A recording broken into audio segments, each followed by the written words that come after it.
a dit non, c'est pas lui. Ah. Alléluia. Moi aussi, j'ai été nourri par la parole de Dieu ce matin. Merci, frère Charles. C'est merveilleux de voir ce que le Seigneur a fait dans sa vie. Amen. Je me rappelle lorsqu'il était dit, je te remercie un peu parce que je me rappelle, demandé la prière. Oui.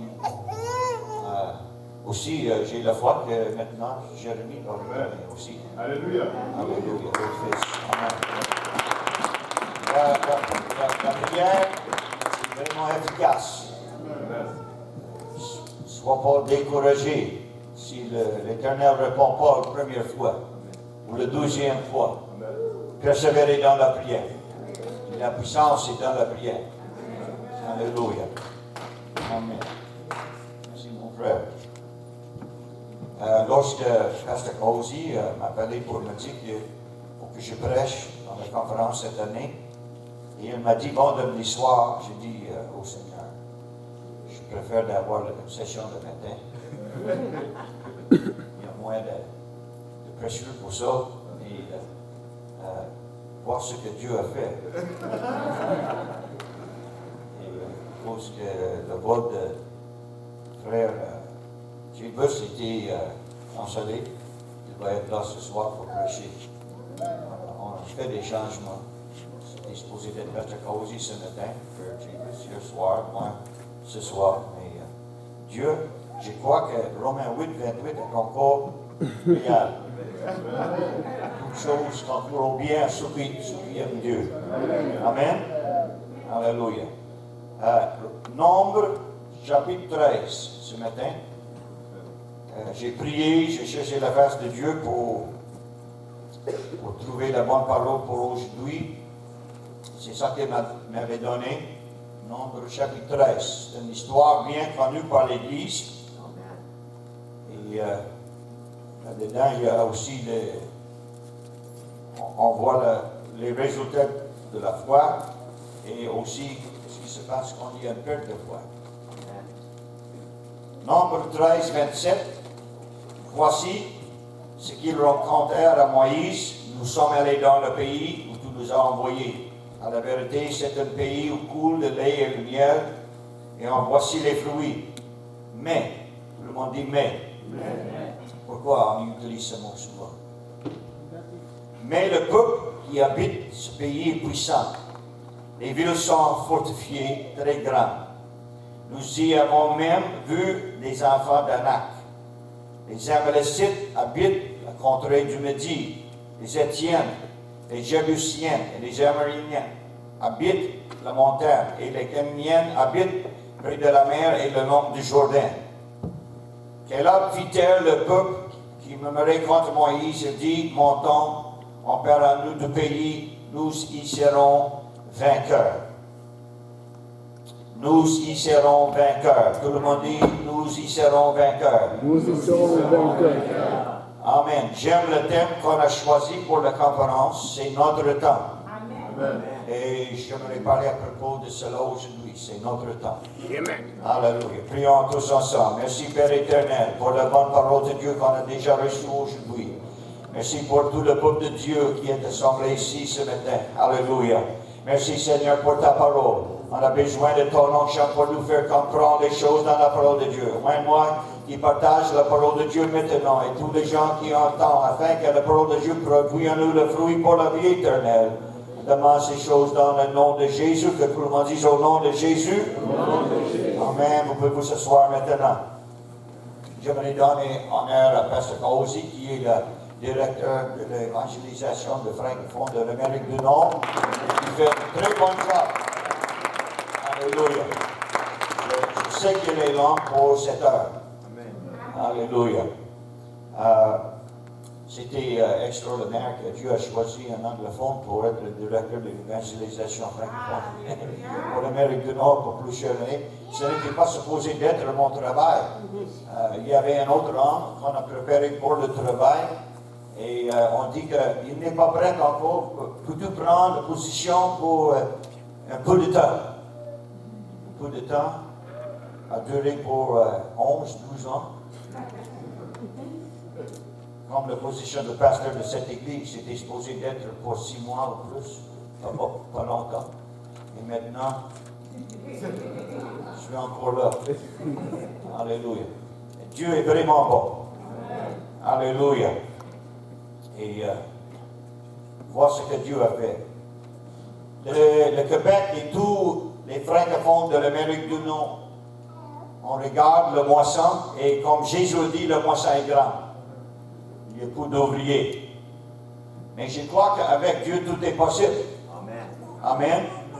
Rien n'est impossible avec Dieu. L'histoire qu'on a lue dans Nombre 13, c'est une histoire bien connue par l'Église parce qu'on l'utilise de temps en temps dans nos prédications, nos enseignements de la parole de Dieu. Israël a été délivré de l'esclavage en Égypte après 430 ans. Ils ont voyagé dans le désert vers la terre promise. Ils ont arrêté sur le montagne de Sinaï pour recevoir la loi et les commandements. Et après, ils ont voyagé au bord de la terre promise. Et là, Dieu a ordonné à Moïse pour envoyer 12 espions pour surveiller le pays. Et ce n'était pas pour le décourager, c'était vraiment pour le encourager. Et ils sont allés partout, ils ont traversé la terre, ils ont vu la beauté, ils ont vu les richesses, ils ont vu les fruits et tout cela. Et ils ont retourné pour donner le rapport à Moïse. La première partie du rapport, c'était positif. Regardez ton voisin, dit positif. Ils ont dit que, à la vérité, c'est un pays où coule le lait et le miel. Et en voici les fruits. Ils ont parlé à propos des choses positives. Mais la deuxième partie du rapport, c'était négatif. Laissez-moi vous dire quelque chose, dans la vie, il y a toujours quelque chose de négatif. Mais il faut réaliser qu'on peut surmonter des négatifs. Amen. Par la foi. Et ils ont vu ce qu'ils ont pensé les impossibilités. Il dit que nous avons les ennemis qui sont là. Le peuple qui habite ce pays est puissant. Ils ont vu les murs de la ville, ils ont vu les fils d'Anak, les géants. Ils ont dit que nous sommes comme les sauterelles dans leurs yeux et dans nos yeux. Et ils ont dit à Moïse, c'est vrai, c'est un bon terrain, mais c'est impossible pour nous de conquérir. Puis, il y avait un homme là qui s'appelle Caleb. Et la Bible dit Caleb fit taire le peuple qui murmurait contre Moïse. Il dit, montons, emparons-nous du pays et nous y serons vainqueurs. Il y a longtemps, je me rappelle qu'on a chanté un cantique dans l'église. Nous sommes capables pour aller prendre tout le pays. Rappelez-vous ce cantique? Nous sommes forts pour aller prendre tout le pays, posséder tout le Québec à sa grandeur. Les géants seront là pour nous en empêcher. Et la dernière ligne. C'est ça. Merci beaucoup, frère. Amen. On a chanté ce cantique souvent dans nos services francophones. Lorsqu'on était les petits groupes, on a chanté. Nous sommes forts pour aller prendre tout le pays. Ça, c'était le passé de Caleb. Aussi, Josué, dans Nombre 14 et 9, ils ont dit, seulement, ne soyez point rebelles contre l'Éternel et ne craignez point les gens de ce pays, car ils nous serviront de pâture. Ils n'ont plus d'ombrage pour les couvrir. L'Éternel est avec nous, ne les craignez point. Amen. Rappelez-vous dans la première partie de Joshua, après, ils ont entré 40 ans après dans la terre promise. Ils ont visité la ville de Jéricho. Et les 12 espions ont écouté de Rahab, le prostituée. Ils dit que tous les habitants de ce pays, ils ont peur de vous. Imaginez-vous, parce qu'ils ont traversé le terrain la première fois sans parler aux gens. Ils ont juste regardé le terrain. S'ils avaient parlé avec les habitants, ils vont trouver que les habitants ont eu peur les enfants d'Israël, le peuple de Dieu. Mais ils n'ont pas parlé aux gens. Ils ont juste regardé. Des fois, ce que nos yeux voient dans le naturel, ce n'est pas ce que Dieu a préparé pour nous dans les choses spirituelles, dans le futur. Alléluia. Et Caleb et Joshua dit qu'ils ont perdu leur protection. Dieu leur a préparé pour nous de faire la conquête. Et nous allons gagner. C'est notre temps maintenant. Et c'était vraiment le temps. Dieu leur a emmenés au bord de la terre promise, non pour retourner dans le désert comme ils ont fait, mais pour faire la conquête de la terre que Dieu a préparée pour eux. Et quand on regarde le Québec, le pasteur Cozy a mentionné ça dans son message hier soir. Je n'étais pas ici hier soir, mais j'étais devant le computer. Parce que mon épouse est malade, puis j'aimerais rester avec elle. Et c'était une bonne prédication. Il a parlé à propos de le besoin du Québec. En 1974, j'ai fait le premier voyage ici à Montréal avec l'école biblique. Et après cela, dans 1975, on a déménagé à Ottawa et j'ai voyagé souvent entre le Nouveau-Brunswick et Ontario et le Nouveau-Brunswick et Montréal.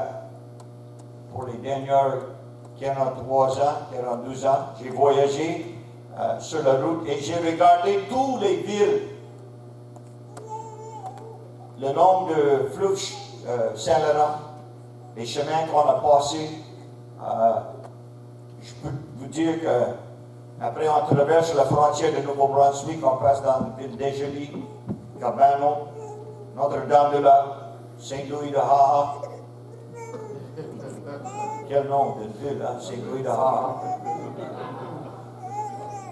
À Rivière-de-Loup, la Pocatière, Saint-Jean-Port-Joli, Saint-Ignace, Montmagny, le Québec, capitale. On voit des signes pour Saint-Georges-de-Beauce, et après Laurier-Station, puis Saint-Hyacinthe, Drummondville, et l'autre côté, Donnacona. C'est une ville, j'ai pris pour cette ville, pour quelques raisons. Il y a plein d'églises là. Il y a une prison là, avec beaucoup de prisonniers. Et j'ai pris souvent, Seigneur, beaucoup plus de prisonniers de péché dans cette ville. Ils ont besoin d'avoir une délivrance. Et un jour, j'espère que Dieu va ouvrir une porte là. Shawinigan, Trois-Rivières, Berthierville, et toutes ces places, Joliette, et maintenant nous avons une église à Joliette. Alléluia. Saint-Jérôme. Et lorsque je suis arrivé à Québec en 1976, il y avait juste 12 églises en Côte-Chini dans la province. L'église qui était sur la rue Saint-Germain et l'église à Portage-de-Fort, dans l'ouest de Québec, une petite église dans la campagne. C'est tout. Et il y avait des gens ici avec une attitude négative, même les gens dans l'église. Ils ont eu une attitude négative. C'était possible d'avoir un réveil ici. Les gens ne veulent pas recevoir l'Évangile. Ils sont intéressés dans toutes les autres choses. Il y a les catholiques qui sont intéressés dans leur religion et les autres qui maintenant dans les choses charnelles parce qu'ils ont abandonné l'Église. Et dis non, c'est pas possible d'avoir un réveil ici. Il y avait un évangéliste au Nouveau-Brunswick qui dit que ces gens-là, ils vont recevoir l'Évangile, laissez aller à l'enfer. Ça, c'était son attitude. Mais Dieu m'a appelé pour venir ici. Je dis, je ne peux pas dire cela. Ça, c'est un ordre vraiment pour dire cela. Ces gens ont besoin d'avoir la même vérité qu'on a reçue nous-mêmes.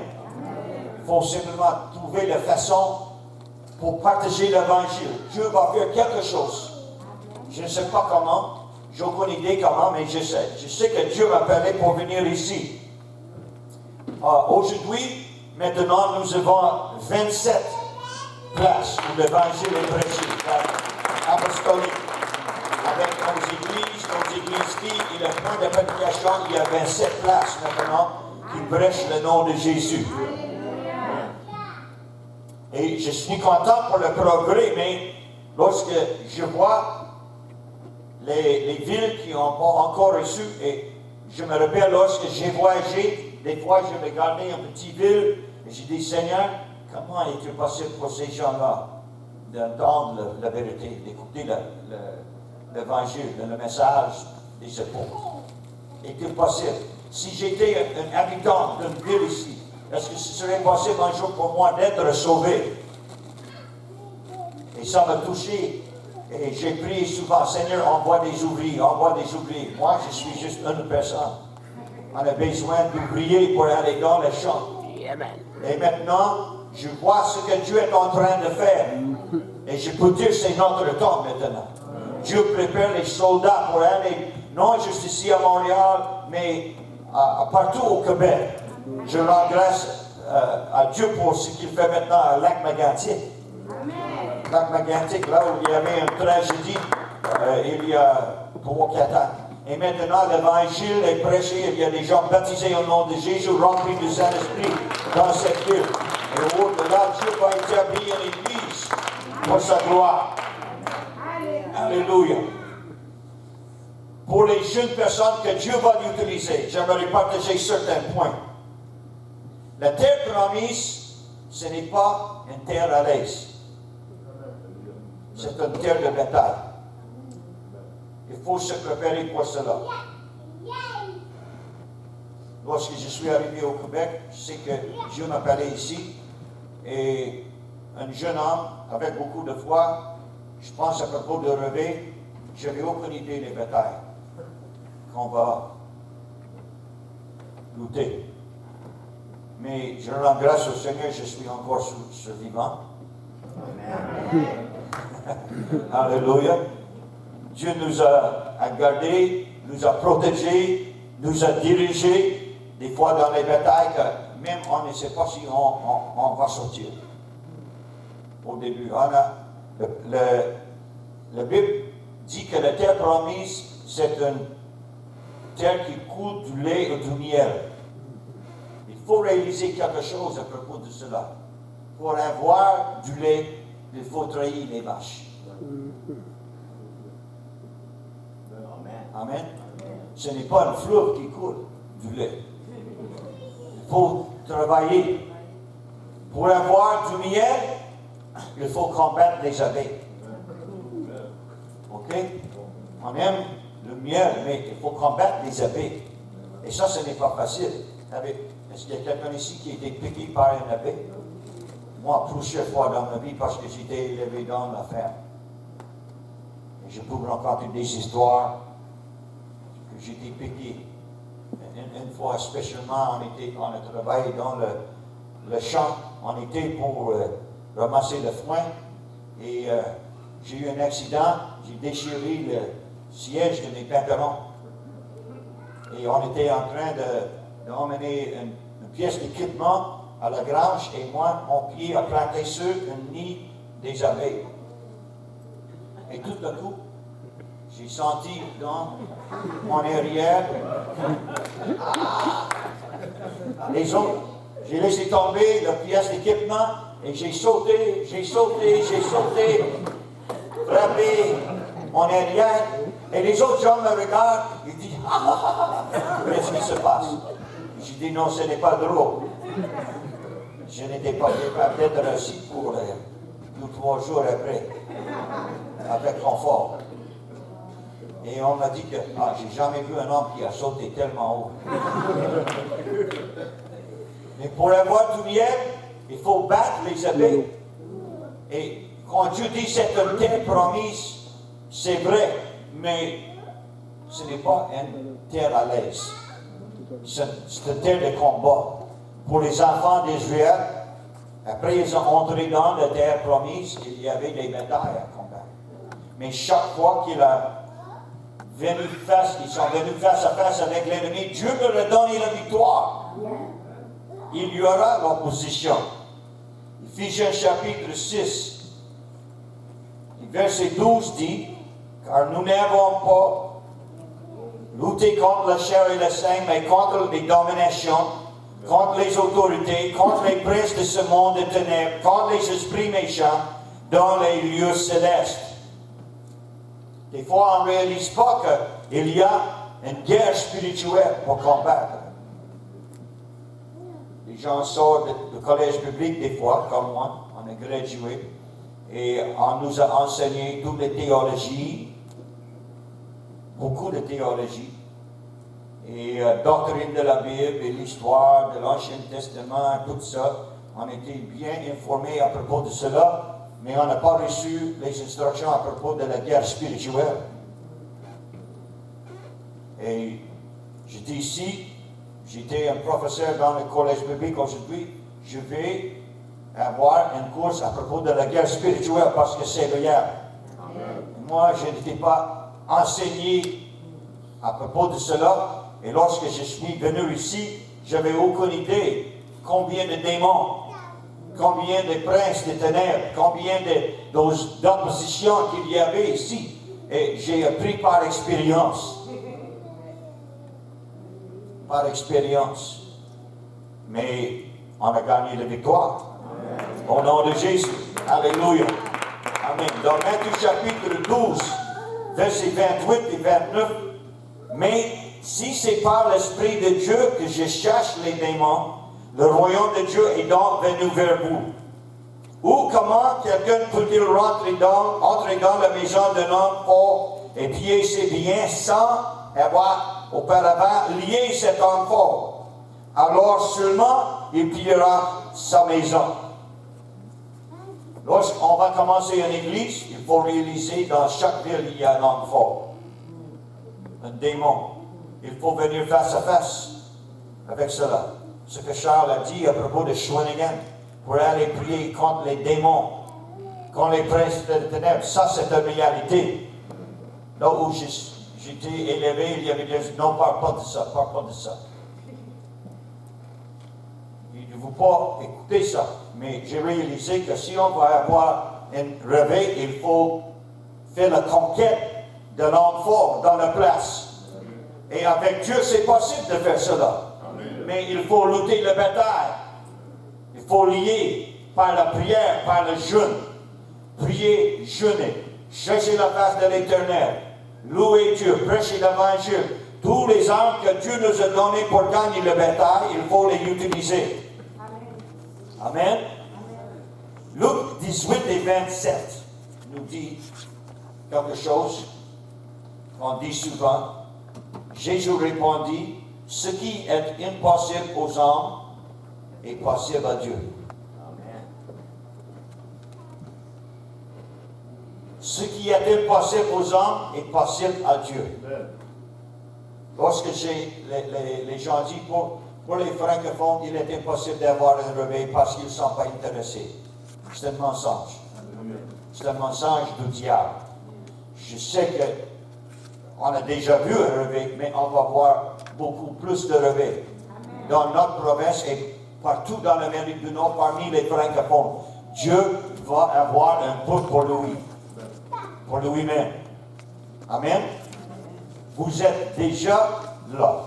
Mais Dieu va emmener beaucoup plus de brebis francophones avant l'enlèvement. Ici au Québec et partout. Romains chapitre 8 et verset 31. J'aime ce verset. Que dirons-nous donc à égard à ces choses? Si Dieu est pour nous, qui sera contre nous? Si Dieu est avec nous, et si Dieu est pour nous, qui sera contre nous? Le bétail, c'est réel. Mais avec Dieu, tout est possible. Si Dieu est pour nous, qui sera contre nous?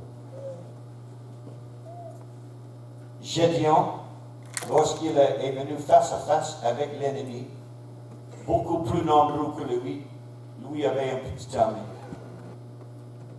mais Dieu a donné la victoire. Et peut-être nous sommes le moins, si on regarde toutes les dénominations ici au Québec présentement, peut-être nous sommes le plus petit. Mais pour Dieu, ça vaut rien. On va gagner la bataille. On va avoir la victoire.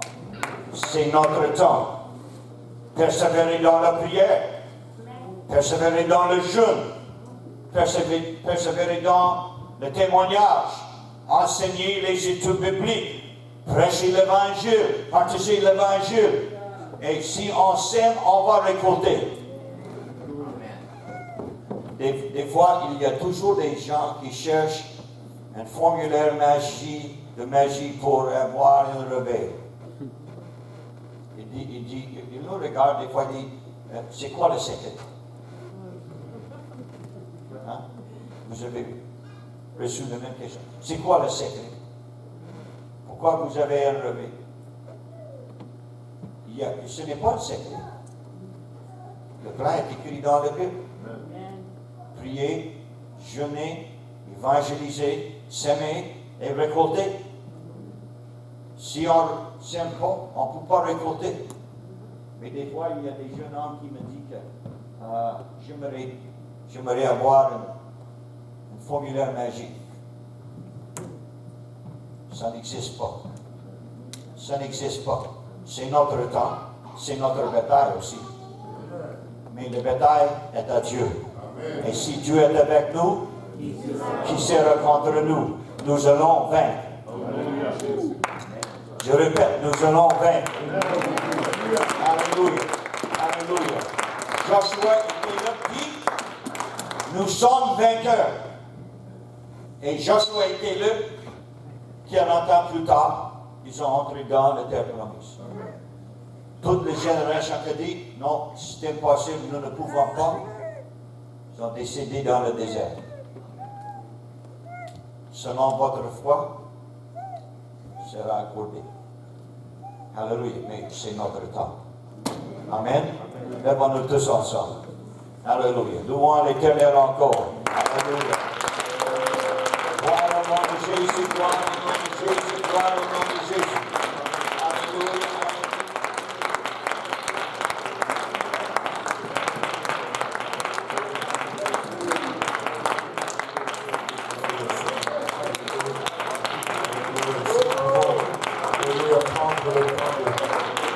Absorber ce qui nous a été donné. Alléluia. C'est notre temps. C'est notre temps. Alléluia. C'est notre temps. Alléluia. Gloire au nom de Jésus.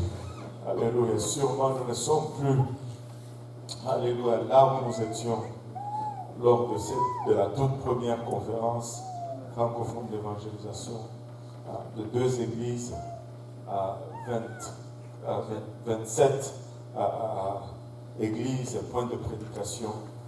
C'est notre temps. Nous n'avons pas à être découragés. Nous pouvons être encouragés. Nous ne sommes pas en train de battre en retraite, nous sommes en train d'avancer. Alléluia. Le Québec est à nous. Moi, je crois que non seulement le Québec, le monde est à nous. Alléluia. Nous avons Haïti, nous avons le Congo, nous avons le Cameroun, nous avons la Côte d'Ivoire, nous avons toute la francophonie mondiale. Et ce n'est pas une coïncidence que Dieu nous a rassemblés, toutes ces ressortissants des nations francophones ici en Amérique du Nord. Nous avons peut-être les ressources ici, mais le champ et le monde. Hier, j'entrais dans le service et la sœur Wendy de Trois-Rivières m'a donné un numéro de téléphone de quelqu'un au Kivu pour être baptisé, suivi là-bas. Nous sommes en train d'avancer et certains d'entre vous ne savent même pas c'est où le Kivu. Vous savez, Dieu sait c'est où le Kivu. Alléluia. Et c'est notre temps. Merci à tous. Encore une fois ce soir, nous allons commencer tôt. 18h30 la prière, 19h le vendredi en furieux, explosion de la parole, il va y avoir 5 prédicateurs qui vont apporter la parole de Dieu. Certains d'entre eux, vous ne les avez jamais entendus parler et vous voulez être là. Ce soir, le frère Chevis va être là pour nous apporter la parole. Je n'ai reçu aucun message comme quoi. Donc, je ne veux pas recevoir de message. Et il est en route. Amen. Alléluia. Il est en route. Donc, serrez la main de vos frères et de vos sœurs et dites-leur, nous sommes en train d'avancer. Amen. Gloire au nom de Jésus.